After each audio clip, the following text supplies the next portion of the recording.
welcome everybody.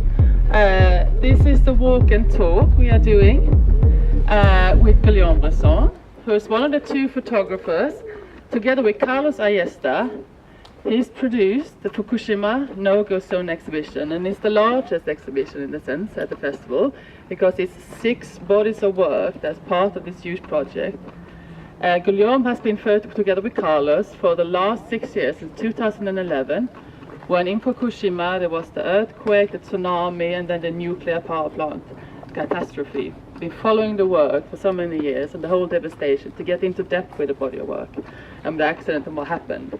And how this will take place, that we will walk together with Guillaume, that will talk about the 6 different projects as we kind of enter the rooms.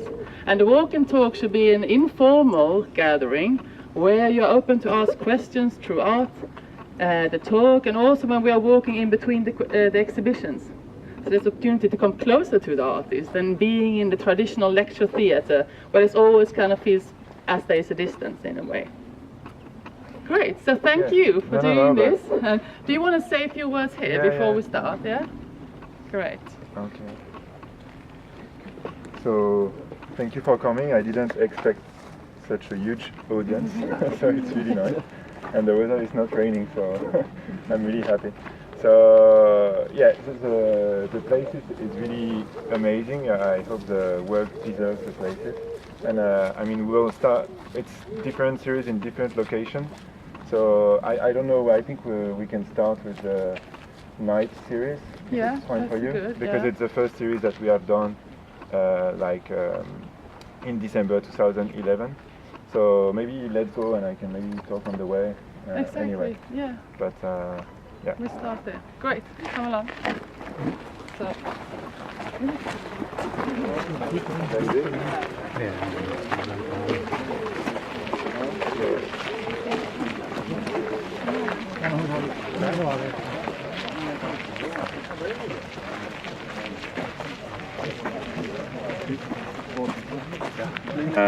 So all the 6 series has been taken in the no-go zone, like exclusion zone, around the Fukushima Daiichi nuclear plant. So it's at the beginning it was a 20 kilometers radius that has been totally locked maybe 1 month after the accident. So for the first few days they didn't have time to block the area, so you were able to enter. Yeah. But nobody wanted to go there because the radiation was so high at the beginning of the crisis. And from the 21st of April 2011, they completely shut down all the roads to go there. And then it means that you need either to roads like to go illegally through the gate, like walking or with different solutions, or to get a permission.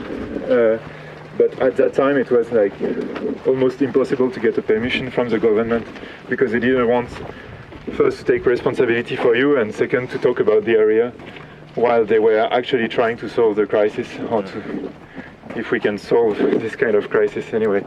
So at the beginning of the crisis, the first way to enter the exclusion zone was to be following someone that was going there for the first time. So when they shut down the area, it took maybe 1 or 2 months for the authorities to decide where the people are allowed to go and for how long. So at the beginning it was only a few hours, maybe. So they were going there by bus, all dressed up with Tyvek suits and protective, like to protect from radiation.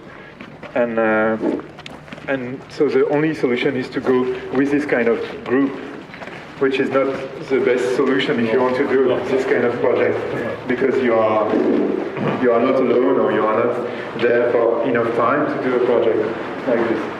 So it took also some time to find a way to enter the exclusion zone for a long period of time. So I think it's there. So when you talk about contamination, I mean, were you wearing Tyvek suits occasionally? Europe, and wearing it often? The first time we entered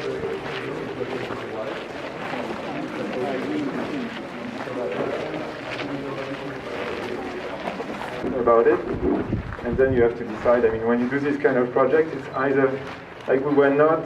I mean, it's not a project which is I mean, we are not activists like anti-nuke or pro-nuke. We are really not activists. So when you do this kind of project, you have to think, if you are afraid to do it because of radiation, you just don't do it, you don't go there. And so it takes a bit of time just to understand, to learn. You have to learn about radiation if you want to do that. The same for other journalists that cover the crisis. They had to, because nobody knows about radiation, especially in Japan when it happened. Most of the journalists and photographers that used to live there, they used to cover like economical news, any type of story that you can find in Japan, but really not related to radiation. It was not the country where people were like has a lot of knowledge regarding radiation. Anyway, so we will enter this tower. I don't know how do you say. Yeah, it's an old prison tower. Yeah, so it's really small inside. So maybe I can talk a bit about the work, and then you can see it by yourself. So it's really the first series, which is a night series of pictures. So we went there by night, and the idea behind this was kind of tricky and funny in a way. So Fukushima Daiichi, it's a nuclear plant that is 250 kilometers away from Tokyo, and there were 3 nuclear plants that were provided electricity to the biggest city in the world, Tokyo and the suburbs. And those this area that was just surrounding the nuclear plant were completely in the dark for more than a year after the crisis. So we wanted to do something related to that, the fact that they were so close to a nuclear plant, but still in the dark 1 year after the accident. So we went there by night several times with Carlos, and we wanted to also reflect in the picture the atmosphere in the area, to be alone inside cities that are like, that used to have like more than 10,000 inhabitants per city, and you are like really alone in the dark by night with your flashlight going around and trying to depict the fact that it was a triple catastrophe. Because I don't know how you get the information when the accident happened, but as a journalist, what I felt is we forgot very soon that at the beginning it was a tsunami, like an earthquake, a tsunami, and then a nuclear catastrophe. So we really wanted in our first series to remind people that it's a triple catastrophe that leads to what happened in Fukushima. So when you will see the picture, you will see some of them that reflect the abandoned city, some of them reflect the tsunami, some of them reflect the earthquake, and all of them like making a series of pictures. And yeah, so that was our goal in this series. Maybe we can go in and have a look, and then you can talk more. When we come up to the first floor, and then you can talk about that work, and we gather there again. So we walk in and have a look around, and then you continue.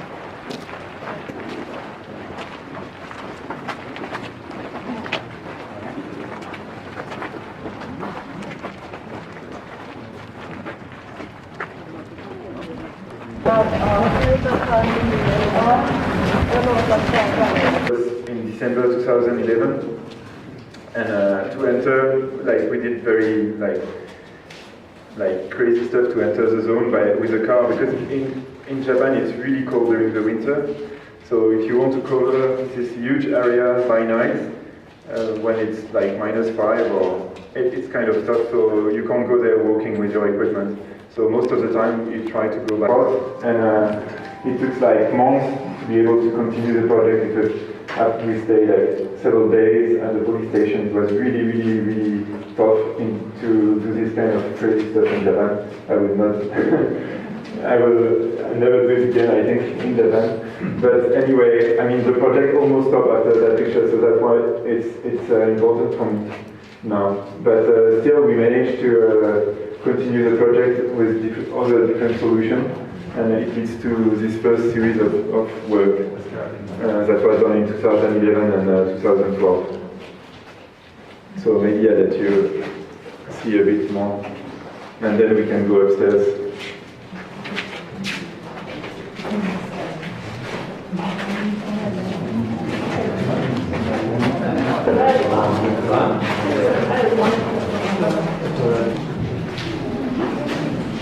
And we take the pictures for like a period of 2 weeks or something like this.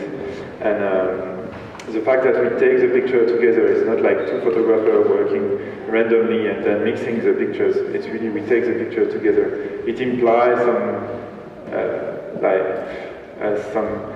the style is different than what I do personally and what he does personally. It's kind of a mix, and it also implies a kind of structure inside the body of the work.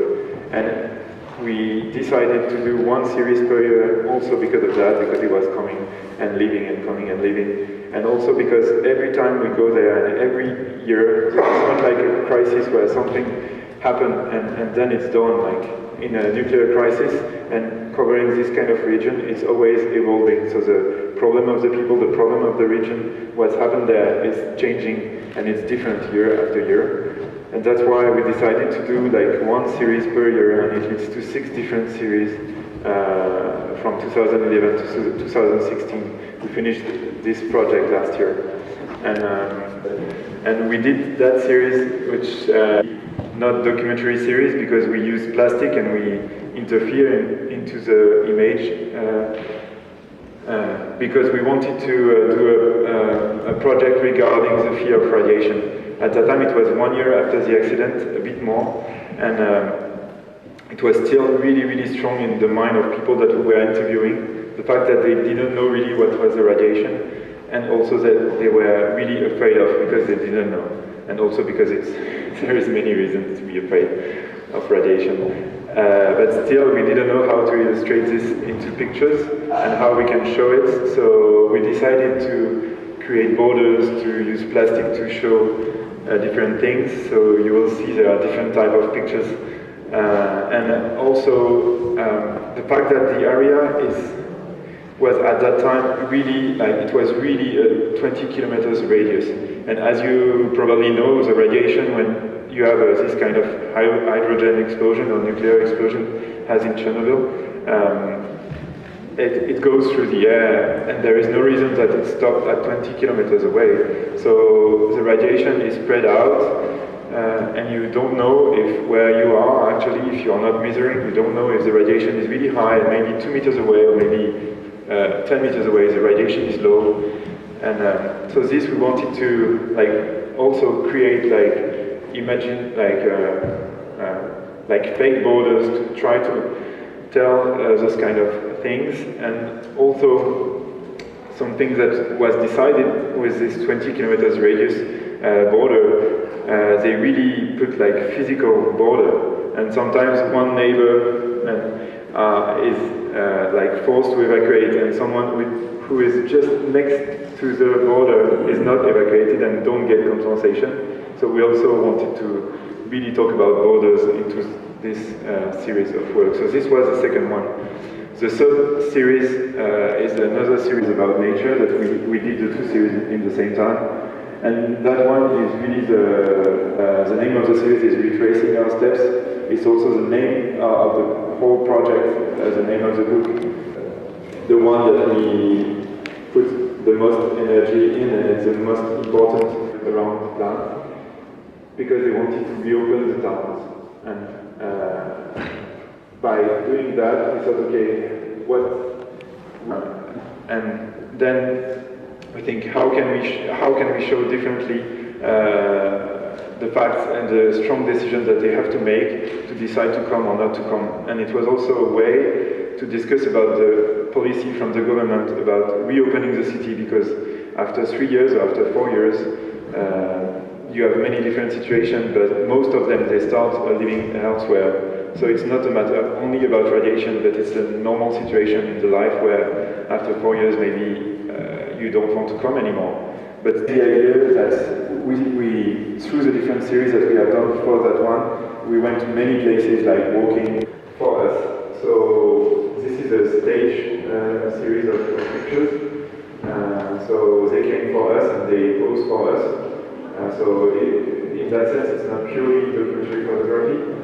And in the same time, we did a lot of interviews, and we keep a lot of testimony from them that you can read. It's quite small, but if you want to do it, it's possible. And yeah, it leads to this project that was really strong for us. I can let you maybe see it because it's 1 or 2